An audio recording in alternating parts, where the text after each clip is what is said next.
All right, folks, we're here at the Lake Ellis Disc Golf Course out in Chatham, Alabama. It is sometimes used for a couple tournaments a year here in the southern Alabama area. We actually have an upcoming NA DGT tournament taking place here that I might play in, so I wanted to come check out the course. This will be my first time playing it. I'll be here with Dave. You've seen on the channel before. He's played here a couple times, so he'll kind of help me out. And also, this will be my first round representing Infinite Disc, my new sponsor for 2024. So that's gonna be pretty awesome. Really happy to be working with them. You'll be seeing a lot more content around me being with Infinite coming up soon.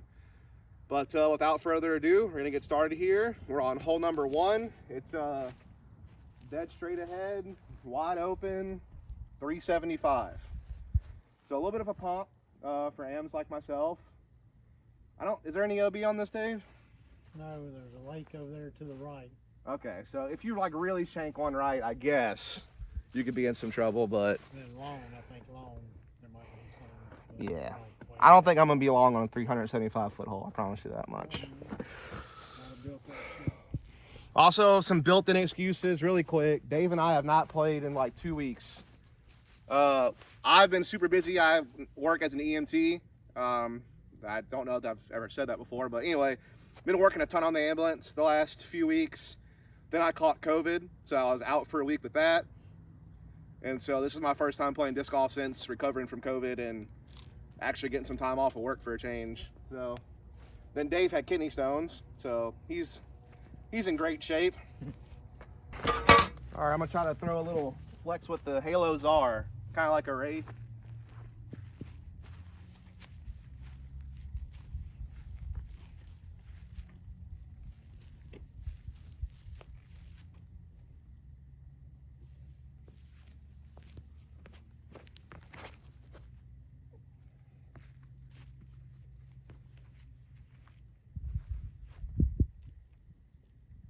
I guess there's a hill that drops off.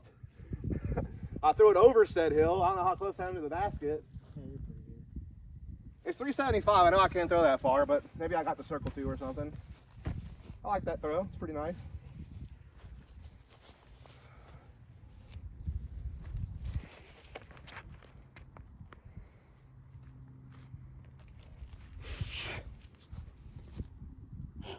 Not bad. Got a couple more discs I want to test out here from Infinite. Trying to experiment with some new molds. I've already thrown a lot of Infinite molds, so I didn't really change my bag up too much. Go with the beat up Halo Emperor. Gonna throw another flex, kind of like I did with the Czar. It is really cold as well, so I'm having a little bit tough time getting some good grip on these.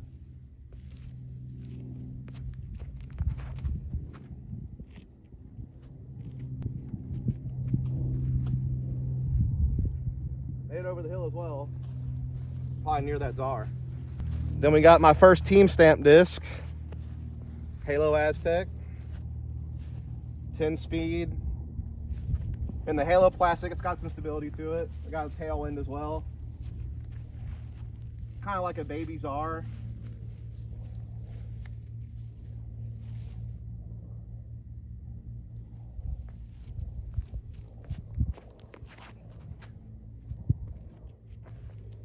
Oh yeah. Oh, got down there. Not bad. A little shorter than the Czar and the Emperor, but still a good throw.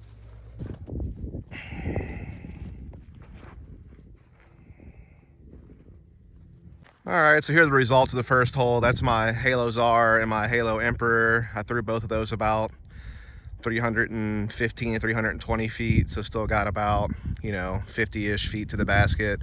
But that Halo Aztec, the team stamp one that I threw, I actually got onto that one. I did that about 340. I'm actually just near the edge of circle one with that one. So pretty happy with that. First few throws after being out for a couple of weeks.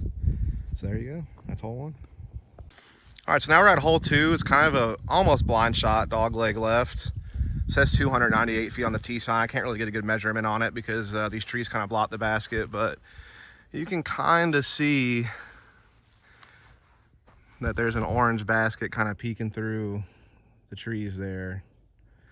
So essentially it looks like just some kind of stall hyzer shot over the sidewalk and then fade left and crash towards the green.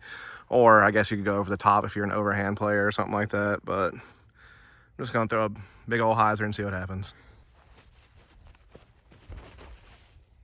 It's probably too wide. No idea. I feel like that's too wide right. Like you want a hyzer way more left than that.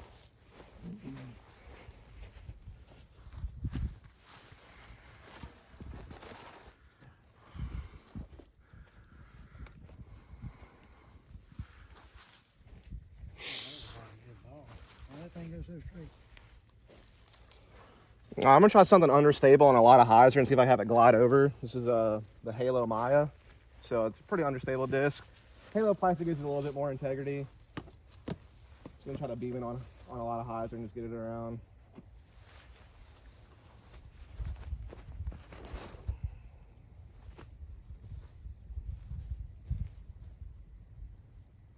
No idea. We'll find out when we get up there.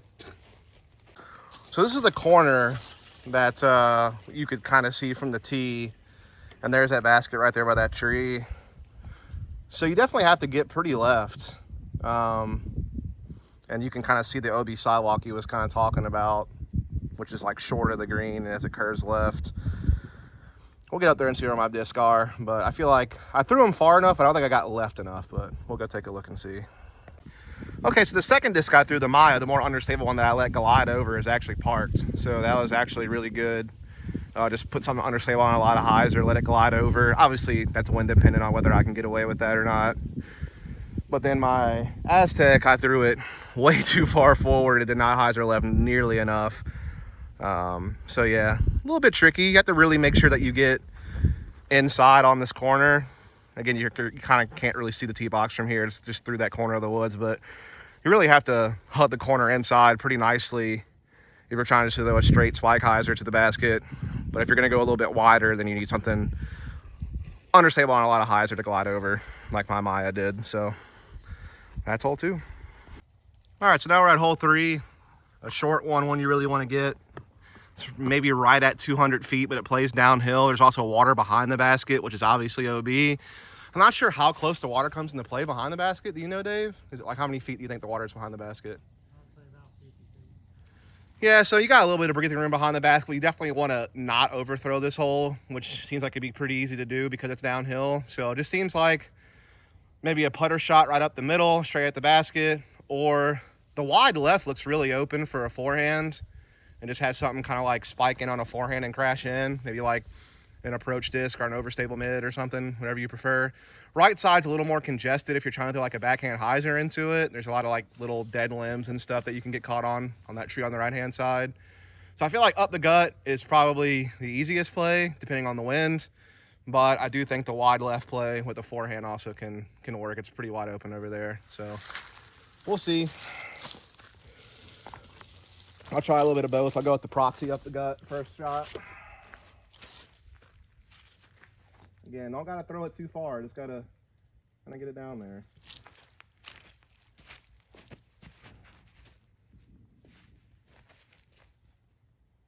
It might be a little short. I threw it kind of low. I'm like scared of going in that water deep. So I'm like trying to baby it, but I think I babied that one a little too much.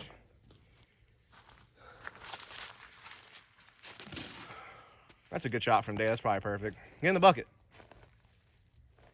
It's probably deep. There we go.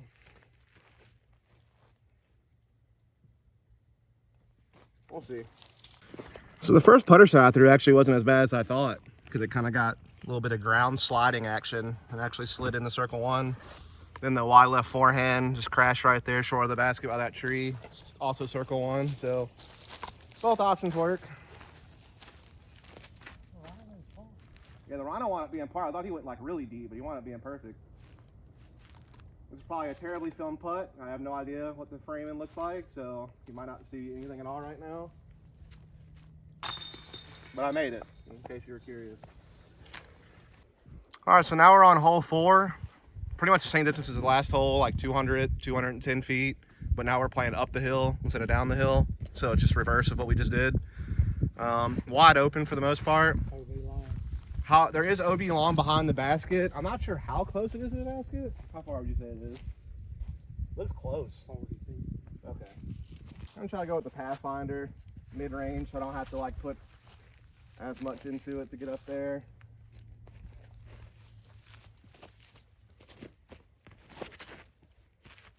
That's probably deep. No, Or in. Oh. no, that's under it. Yeah, depends on how much it bounced. I can't tell how close that sidewalk is behind the basket, but that looked good.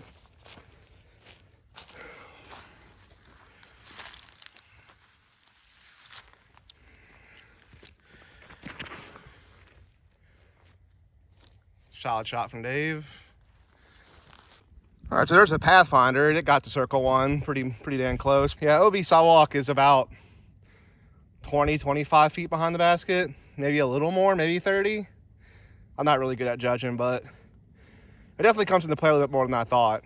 But again, you're throwing so uphill that it's unlikely you're going to throw deep, I think, unless you really juice something or you throw something really fast. But like a mid or a putter, as uphill as this is, probably not going to throw it too deep. But yeah, there you go. That's hole 4. All right, so now we're at hole 5. This says it's 336, but it's very downhill. Again, we're playing back down that same hill that you can see the top of the basket there through the center of the trees. So even though it's 336, you could probably still get there with something slower than normal because of how downhill it is. Looks like your best options are wide left or wide right.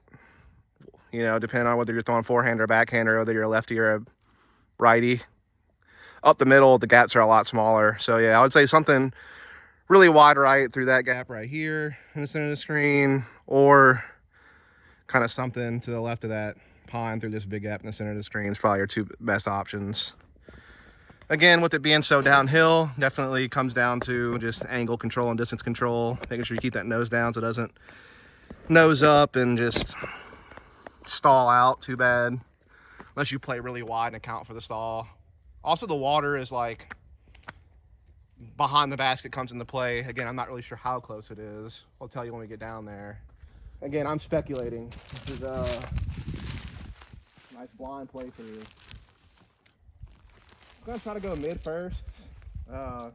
Iron Samurai, so a little bit more of a stable run of MD3. Just try to hyzer it down there and see what happens, I guess. I don't know. There are definitely some trees kind of blocking this right way now that I'm kind of looking at it, but see what we can do.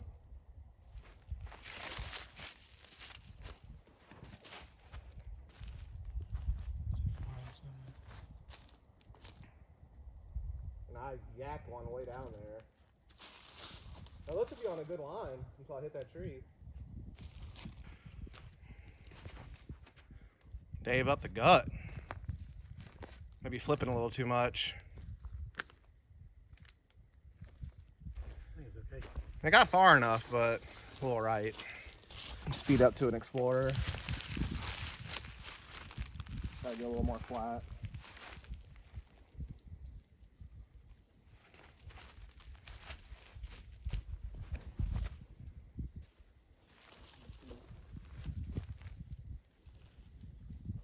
All right, so here's the green, really pretty up against the lake.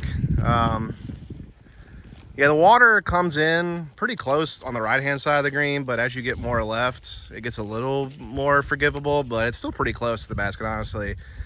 That's the short forehand that I threw, just did not get enough forward penetration at all. Dave is rolling up to my MD3.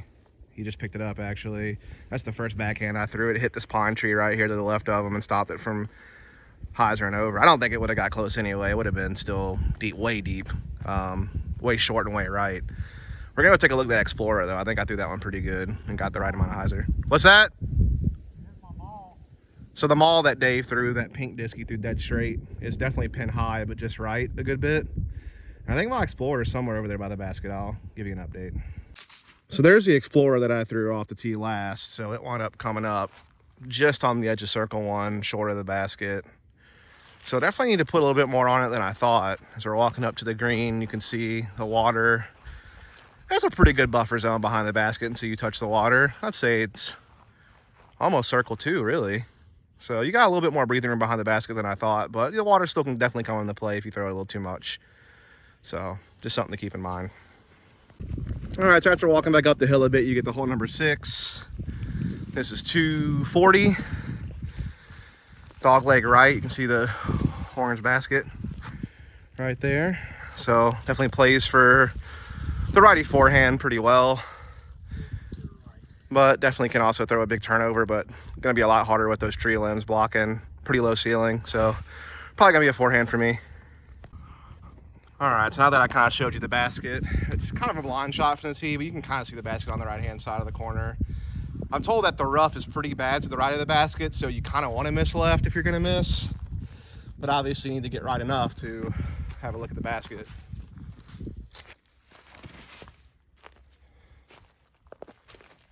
Solid backhand turnover from Dave, honestly. Might be in the circle.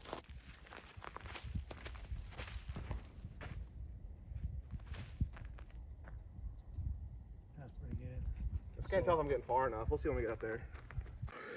Yeah, so all my forehands came up well short of the basket. It feels longer than 240 to me, but I'm just not throwing my forehand well either, so I'm not really sure. But yeah, these definitely did not get far enough to challenge the basket at all. Definitely got to work on the forehand as I'm trying to recover from the COVID that I had. Definitely still, this makes me feel a lot more winded and gassed than normal. First round back from recovery, and yeah, just don't have the juice today. So now we're at hole 7, 270 downhill, dead straight ahead. You can't see the basket, it's a blind shot. You can kind of see this yellow cable diagonal right there, center of the screen. It's to the left of that, kind of in line with the center of the screen right now. It's about the best I can describe it. So you can kind of just go up the gut straight at it, or I guess you could go like wide left of the red tee stake up there, because that's wide open left, and try to throw some kind of big forehand or something like that and skip across, maybe. I don't know. Again, this is my first time playing. There is OB sidewalk on the right-hand side, so that kind of makes you not want to play the forehand as much, especially if you're going to go up the center. I don't know, dude. A little bit of a low ceiling as well. You can kind of see the dead tree branch going horizontal across the top there. You kind of have to stay under that, dead straight ahead as well. So a couple different things to think about in this hole. I don't know what I'm doing. Just gonna throw a disc.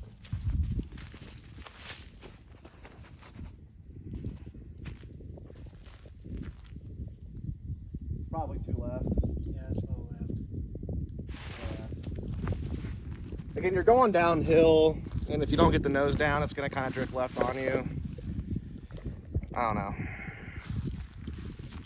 This is a tricky one just because I don't really know where the basket is. Even though I've gone up there and looked like 3 times, I still don't feel like I have a good feeling on where I'm trying to aim.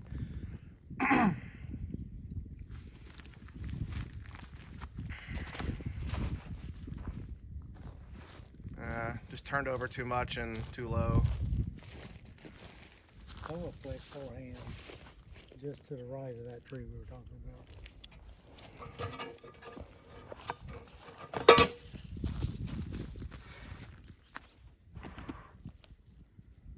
I'm just gonna try to do what Dave said. I don't know if my forehand's not great right now, so it may or may not go the way that he thinks it's gonna go.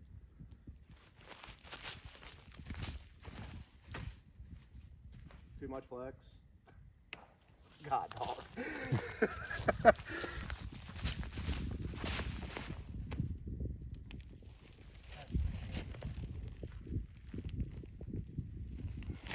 Put that more inside than I want to. I was trying to go way more outside than that. I'm gonna throw one more backhand, I guess.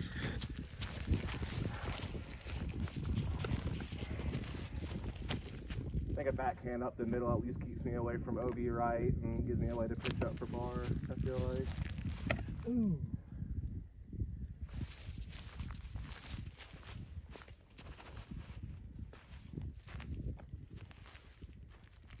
That's way left, but at least might get the par from there.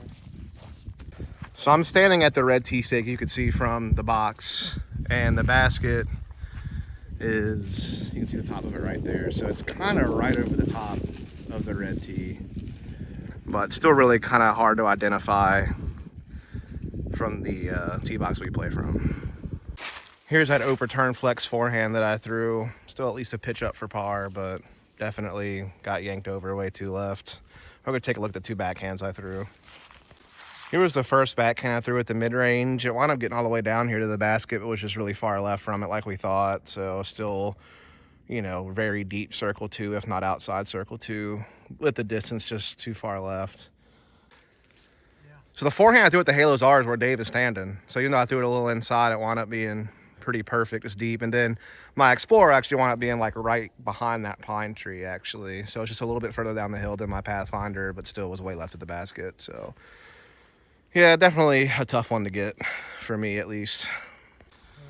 So after you play this basket, you walk past that to this road, and this is where Dave says the fun really begins. So I don't know what that means, but we'll keep you updated. I understand now what Dave meant when he said the real fun begins now.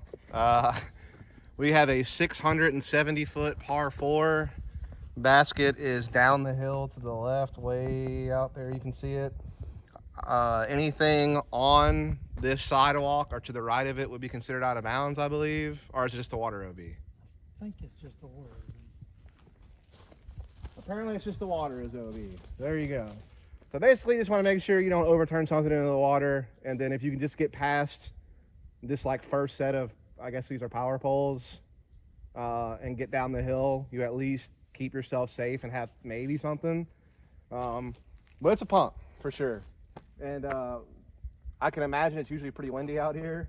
Today actually isn't too bad, but yeah, you got a little headwind on this hole. You could definitely overturn something to that lake pretty easily, and good luck getting that back and your OB. So I'm just gonna try to play my Halos R, throw it flat, maybe slight hyzer, and just try to play safe. Not try to do too much off the tee here.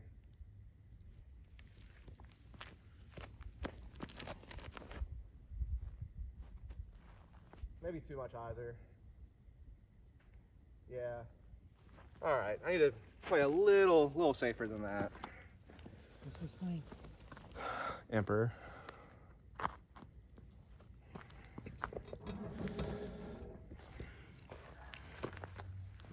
Dave throwing a G-Star Emperor, a little bit lighter weight one.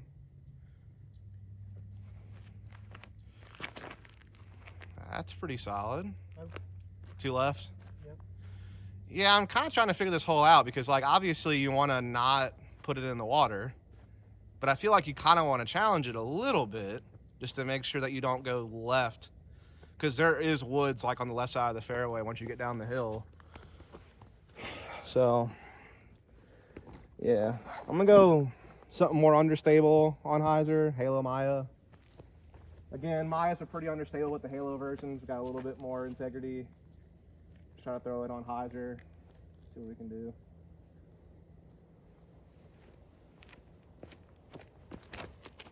Uh-oh. Oh, it's coming back.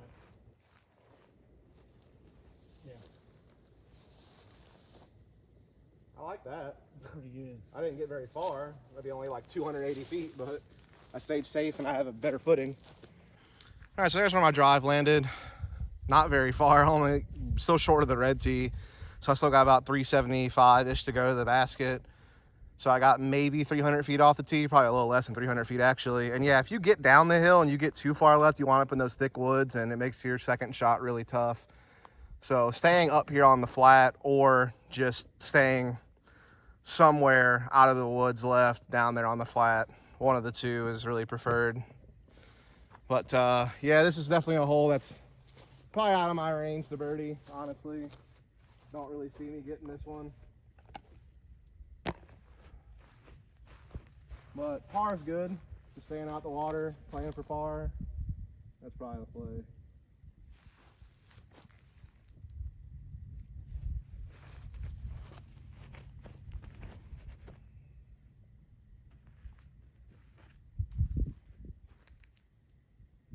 Yeah, it's still a good bit short of the basket, but it's a good throw. That's going to be an easy up and down for par.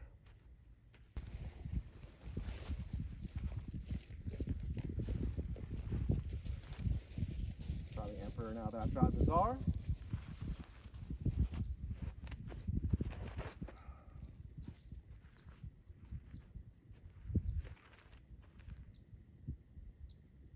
You should say. So I'm at where my Emperor landed, and I'm just way right of the basket and still had another 70 to 90 feet to go to get to the basket. My other two discs were right where Dave's standing at, the Czar and the Aztec, still, you know, 80 short or so. So yeah, definitely a hole that's going to be a par at best probably. All right, so now we're at hole 9. This is just under 700 feet apparently, and the basket is off to the right over the water there by those 2 trees. So it feels kind of like you want to play it similarly to the last hole, where you throw something kind of dead straight, maybe hanging over the water a bit, and try to have it land as flat as you can up here by the sidewalk to set up your second shot. Obviously, if you roll something over into the water, you're in trouble. Obviously, just like the last hole, if you have something hyzer out too quickly into the woods left, you could be in some real trouble. So definitely a tricky hole, because you kind of want to test the water to make sure you stay on flat ground and give yourself your best chance to approach. But if you do it too much, you risk going in the water OB. So kind of pick your poison.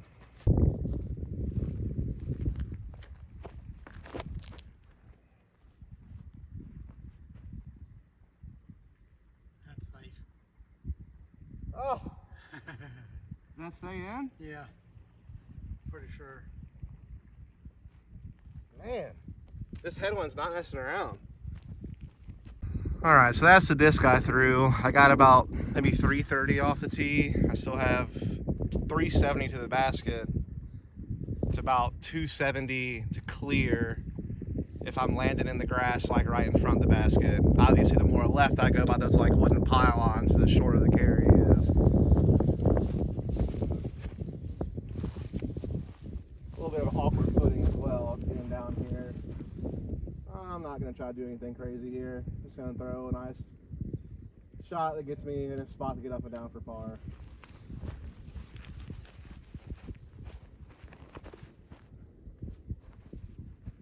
Or I go in the water again. Nope, safe. Skipped on the surface. I meant to put more hyzer on that and not carry the water as much as I did, but whatever. That's like a 200 foot up and down for par, I guess, from there. All right, now we're at hole 10, 240 to 250 feet. Uphill, elevated basket up to the right. Can throw a big wide hyzer right from this tree off the right corner of the tee pad. Or you could throw some type of just dead straight shot up the middle, maybe slight turnover up the middle, or a forehand up the middle. Just really whatever you want to do, I guess. This tee pad's kind of seen better days, I would say. I'm sure there'll be some maintenance done here before the tournament starts, if I had to guess.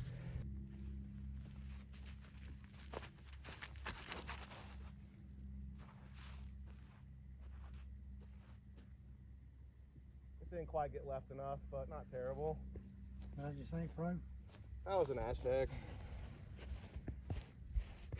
Trying to give the Infinite Mold some love today. I like the Aztec. It's kind of like a faster Thunderbird, but a little more stability. Kind of like a faster Dynasty, which is practically a Thunderbird. Ooh, a little flexy backhand there from Dave. Solid. I don't mind that. All right, so now we're on hole 11. It's a par 4, 600 feet, pretty much right on the dot basket. Dead straight ahead up there to the left. Essentially, the creek that's, what, probably a little over 300 feet away is playing as OB. So you need to be short of that creek or you need to cross it. Then there's a sidewalk and a road that's OB left until you cross the creek. Then once you cross the creek, everything over there is safe because that's where the basket is, over on the left-hand side. So basically, the play for someone like me, I think, is to just throw something that gets a decent amount of distance straight ahead, but that comes short of the like creek that goes to the lake. Come up short of that, and then have a whatever upshot to the basket from the short side of the creek is probably the play. I'm sure bigger arms can get across the creek and make their upshot shorter, but not me.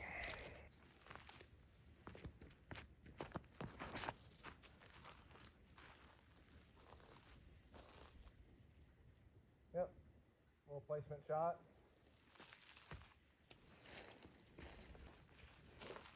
A little shot here with the sword for some fun.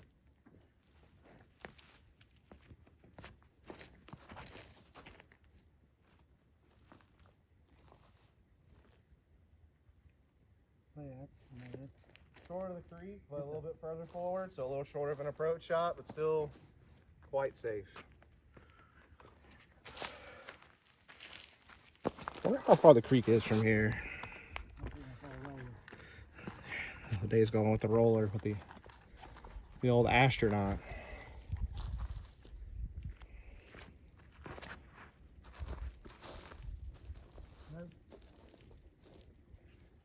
It seems like the creek's about 380 if I go straight over the top of the red T pylon. The more right you are, the closer it is. I'll throw one more for fun.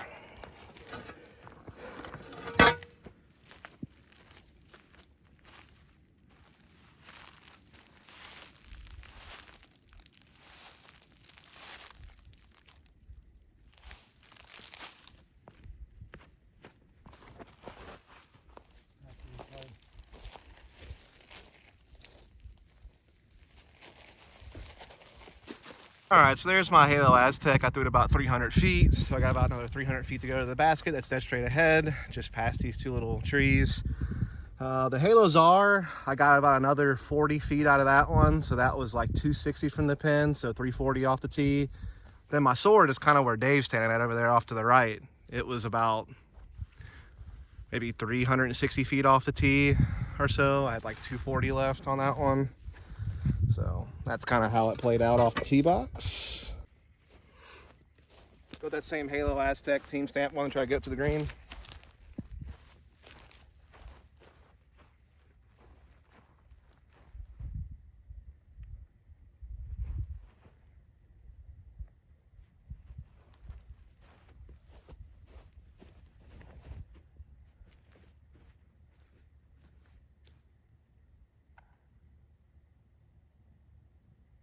I threw a little past the basket, but I think that's still circle one.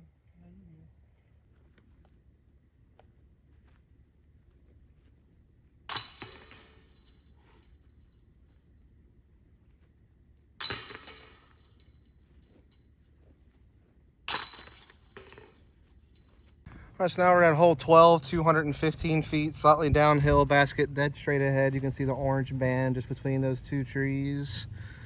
So it kind of sets up for either a big hyzer over the little hut building over there on the right, or you could maybe throw some kind of flex forehand just over the top of the red pylon and flex it through that left-hand side, have it come back. But just up to you, I guess, really. Feels like the hyzer over the hut's the easiest play for a righty. There is water behind the basket that comes into play, so you gotta be a little bit careful.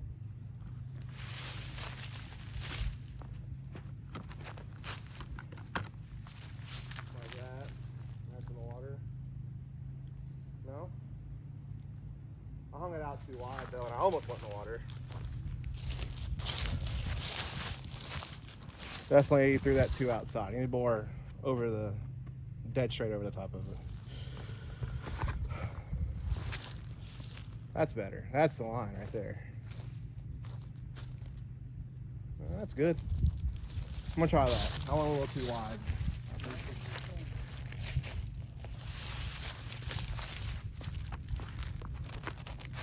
There we go. I like that. That should be perfect. Now we're on hole 13, just right at 300 feet, dead straight ahead. Water to the right, obviously, out of bounds. That last hole, by the way, the suspect was pretty much parked, and the water doesn't really come to play on that hole. The water's like a good 70, 80 feet deep at the basket, so you have a lot of wiggle room there. This one, the water on the right comes into play if you flip over something, but shouldn't really be a factor.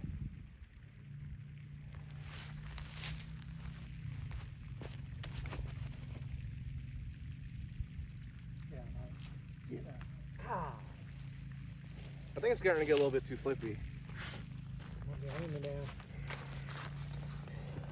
Yeah, that's my Pathfinder, but I've had that Ethos Pathfinder for a while. It's just been getting beat up.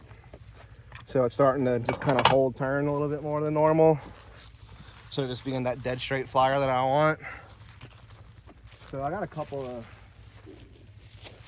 extra Pathfinders I'm kind of trying out to see. I might butt that thing down and put a fresh one in. This is a glow Pathfinder.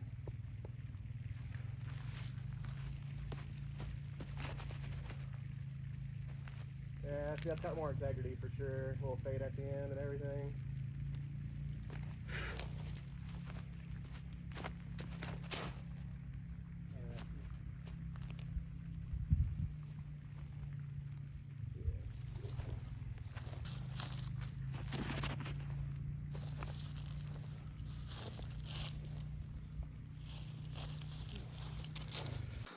All right, so now we're at hole 14, another par 3, same distance pretty much as the last hole. It's dead straight ahead. Or lifted up, you can see the top band right there. It plays a little bit downhill towards the end. Last hole, the second Pathfinder was pretty much parked, the glow one, and one of the Explorers also was pretty much parked, but the first one got caught up pretty early. So this one kind of looks like either dead straight or like wide right hyzer, I guess. I mean, straight up the gut's pretty good, but there's also like a really wide hyzer play. I don't know, hard to say. Feels similar to the last hole, just a little tighter.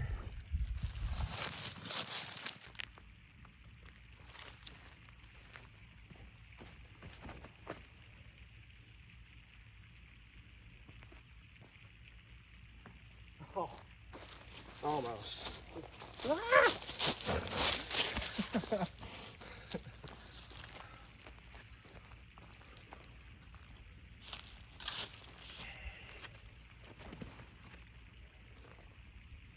That's good. I like that line.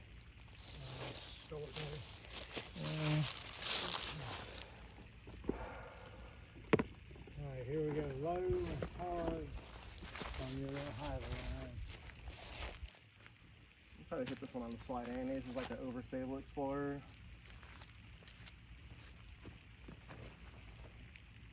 Oh. Yeah! A little bit too much. I mean, just a little too much Annie. That almost is the flex I wanted though. All right, now we're at hole 15, about 200 feet, but does play uphill.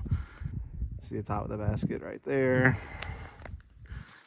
Less size than most wide open, but you can also get that straight at it.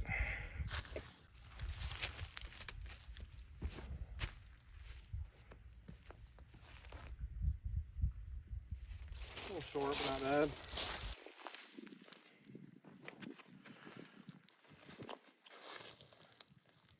Not bad. I'm actually the fellow wanted being perfect on that shot. Just a little stall, high shot, uphill. Worked out well. All right, so my phone died, so we're using Dave's phone, so things might drastically look different from this point forward.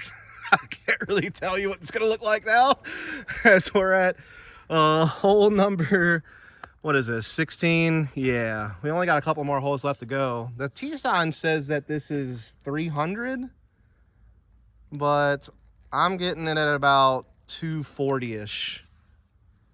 So this is one of the ones that I guess has changed maybe a little bit since the tee pads got put down. But looks like just kind of a straight shot up this kind of slight right-hand lane from the tee pad. Like I said, about 240. So nothing crazy. See if I can actually throw this Pathfinder correctly one time. And overturning it like every other hole.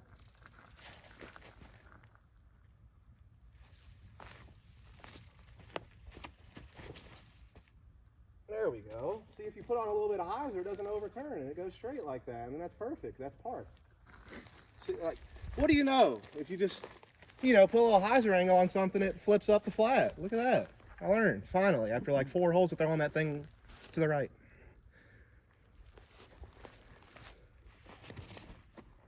Oh, that had some height. It's still not bad though.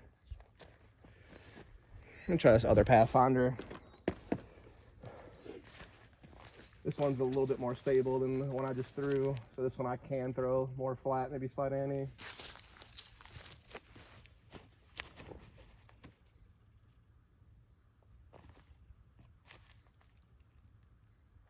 That's pretty good too, huh? Yeah. And there's the two Pathfinders, pretty much right next to each other, 15-ish feet. All right, so now we're at hole 17, another par 3. This one's 240 again, similar to the last hole. You got kind of a couple different options. You could go straight up the middle, but that's a little scary.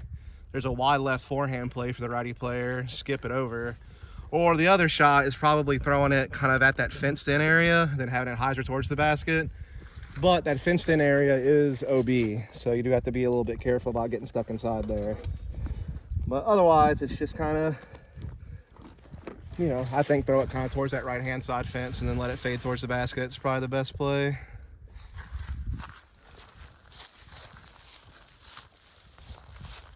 That's what I'm gonna try to do.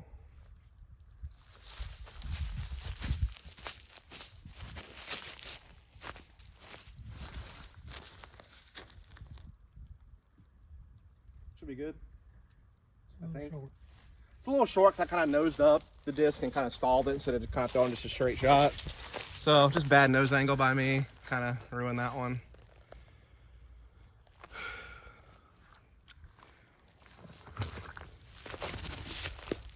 A little too wide from Dave.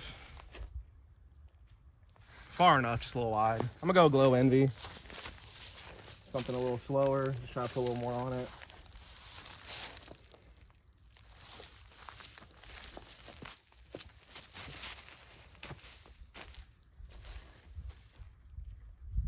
That should be good, right? Yeah. That's pretty parked. All right, so now we're at the final hole, hole 18, the only par 5 on the course at 730 feet, supposedly. The basket is way down there. I can't zoom in any more than that on this iPhone because it's an older one, Dave. It's not his fault though. I killed my iPhone, so that's on me. Didn't bring a battery pack. So it's way down there, but there's a Mando on this hole, so you can't just throw it over the baseball fence. You see that pink ribbon on that pole, you have to stay to the left of that. So it makes it to where the hole plays a little longer. So that Mando essentially makes the hole play a little bit longer because you can't throw straight line distance at the basket. You have to play to the left of that pole and kind of down to this flat area to the left. Also, I'm not going to lie to you, I'm going to play slightly past the tee pad because behind the tee pad, it's a massive downhill slope. And I don't feel like running uphill to throw a disc on this hole. So, you know, shoot me, I guess. I don't know. I'm gonna cheat a little bit on this hole and play in front of the tee pad a little bit so I can actually have some flat footing. But basically, I guess I'm just trying to throw something down there to the left because gotta make this Mando.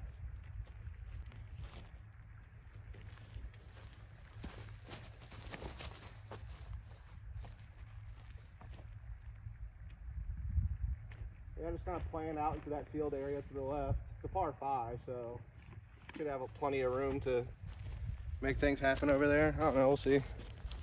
Pump the forehand down through there. That's what I'm thinking. But my forehand's been so bad today that I can't promise it.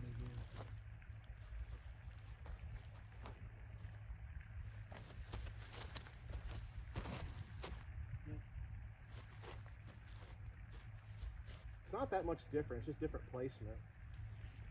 But I'm not sure like what spot down there is better. Throw one more. I'm gonna throw a little sword action, something a little flippier than the Emperor's. On a little hyzer. I'm probably gonna beam this freaking pine tree right dead straight ahead of me. Or not. Or yeah. Or not. That thing flipped hard. So the forehand I threw put me about 450 from the basket, dead straight ahead.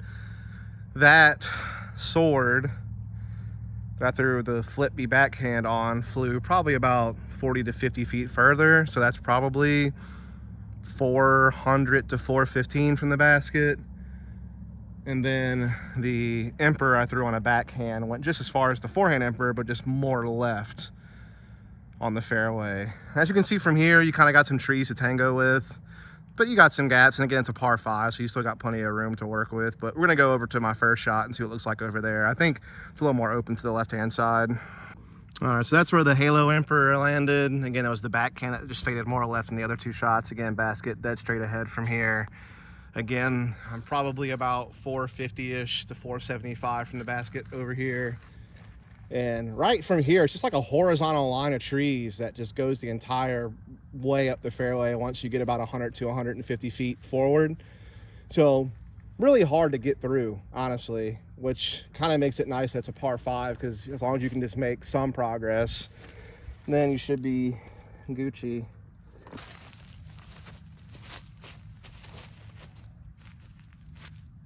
Yeah, it's a nice buttery smooth straight shot. Oh, hit a tree. Oh well, not a big deal. All right, so from my lie now, I'm about 225 from the basket or so, maybe a little more.